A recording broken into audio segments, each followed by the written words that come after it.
I want you, kids and students, I want you sometime this week to ask somebody older than you to tell you their life story.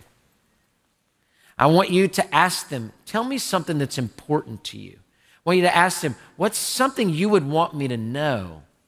And I know, kids, it's hard to do that. I get that. I didn't want to do that. You know, I figured everybody older than me wasn't as smart as me, right, when I was young. That's just how it is when we're young. We think we got the goods, but we need to ask that and be able to understand that and to learn.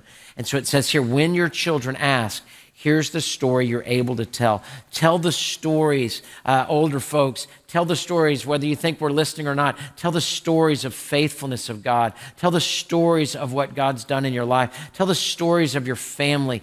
Let the history of your home come down to be able to have that. That's an important thing. Kelly's grandmother lived to 102 years old, and we sat there and asked her one day tell us about when you met your husband. And she told us he showed up in short pants, and she couldn't believe it. She thought he was weird because he was wearing shorts back in the day. And then she talked about falling in love, then talked about going to war, then coming back. I have his trunk. If I hadn't shown you I'm sentimental minded, I have his trunk that came back from World War II that had all his possessions in it. It's in my office here at the church. To be able to have that and to remember that and to see that, it's an important thing. Learn those stories, hear those stories, ask those stories, tell those stories, because if you don't, the richness of your family heritage, it will be lost.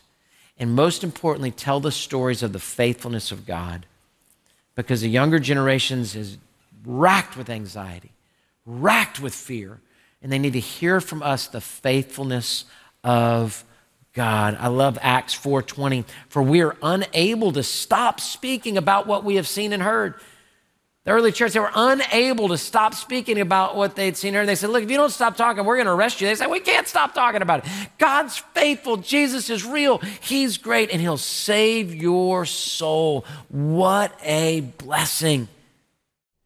Hey, thanks for watching. To find out more about Houston's First, you can subscribe to our channel, or you can go to houstonsfirst.org.